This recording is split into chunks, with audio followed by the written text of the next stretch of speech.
warahmatullahi wabarakatuh. Perkenalkan, nama saya Lani Ayuni dengan NIM 220294 dari RA5 semester 6 dengan Prodi Manajemen.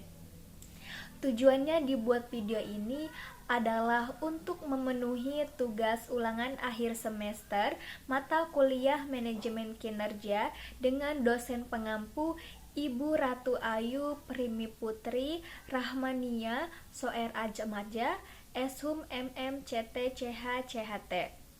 Teman-teman, Google dikenal sebagai perusahaan teknologi dengan budaya kerja yang menyenangkan.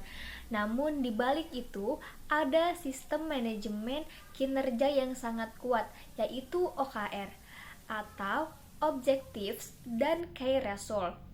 Saya akan menjelaskan sedikit pembelajaran apa yang dapat diambil oleh perusahaan-perusahaan di Banten dari OKR yang diterapkan Google Corporation dalam menciptakan SDM berkinerja tinggi.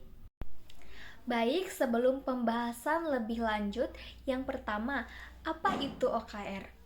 OKR adalah singkatan dari Objective and Result. Ini adalah sistem penetapan tujuan yang digunakan oleh Google untuk memastikan setiap karyawan dan tim bekerja secara terarah dan terukur. Objectives adalah apa yang ingin dicapai, sedangkan key result adalah bagaimana kita tahu tujuan itu tercapai.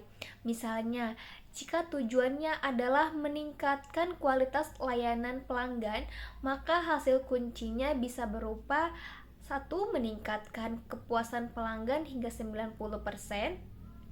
2. Mengurangi waktu respon customer service hingga 30%.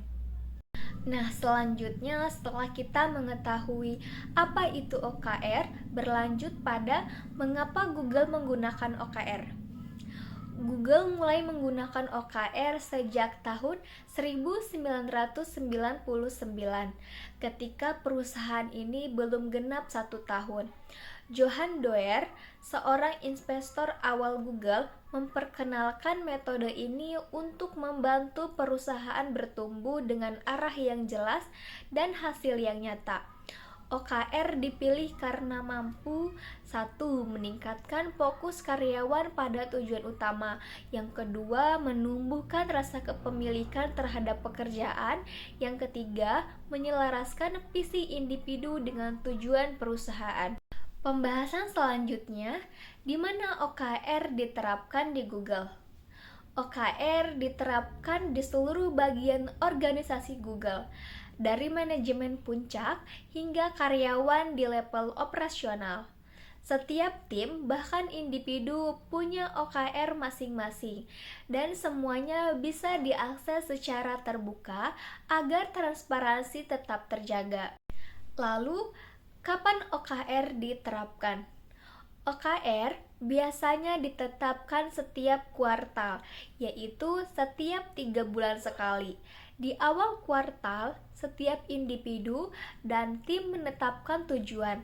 Lalu di akhir kuartal, mereka mengevaluasi pencapaian berdasarkan key result yang ditetapkan sebelumnya. Lantas, siapa yang terlibat dalam OKR? Di Google, semua orang terlibat dalam penetapan OKR, bukan hanya atasan atau manajer. Hal ini penting agar setiap individu merasa memiliki kontribusi terhadap kemajuan perusahaan. Prosesnya kolaboratif. Karyawan berdiskusi dengan atasannya untuk menentukan tujuan yang ambisius namun realistis. Lalu, bagaimana Google menerapkan OKR? Di sini, Google menerapkan OKR dengan 5 prinsip. Yang pertama, transparansi. Semua OKR bisa dilihat oleh siapapun di dalam perusahaan. Ini mendorong akuntabilitas dan kolaborasi. Yang kedua, ambisius tapi tidak dihukum. OKR dirancang ambisius dan menantang, Google tidak mengharapkan skor 100%, biasanya pencapaian 60-70% sudah dianggap sukses. Yang ketiga, sinkronisasi vertikal dan horizontal. Tujuan dari top level manajemen diturunkan dan diselaraskan dengan tim-tim di bawah. Namun, tim juga bisa mengusulkan OKR sendiri. Yang keempat, evaluasi dan refleksi. Di akhir kuartal, hasilnya dievaluasi.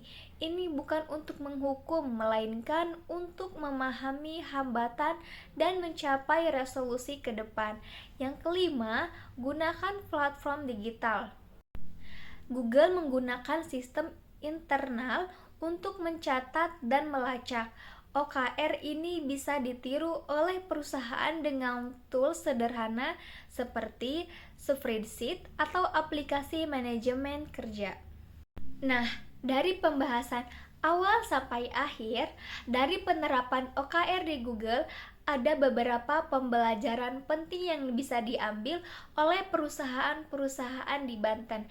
Yang pertama, pentingnya tujuan yang jelas dan terukur. Yang kedua, libatkan seluruh karyawan dalam proses penentuan target. Yang ketiga, evaluasi dilakukan secara berkala dan terbuka. Yang keempat, fokus pada hasil bukan sekedar proses. Dengan menerapkan prinsip OKR, perusahaan tidak hanya akan menciptakan SDM yang produktif, tapi juga meningkatkan rasa kepemilikan, motivasi, dan kerja tim. Sudah siap menerapkan OKR di perusahaan Anda? Mulailah dari tujuan yang jelas dan lihat perubahan besar yang akan terjadi. Saya Lani Ayuni, pamit undur diri dari semester 6. Wassalamualaikum warahmatullahi wabarakatuh. Dadah.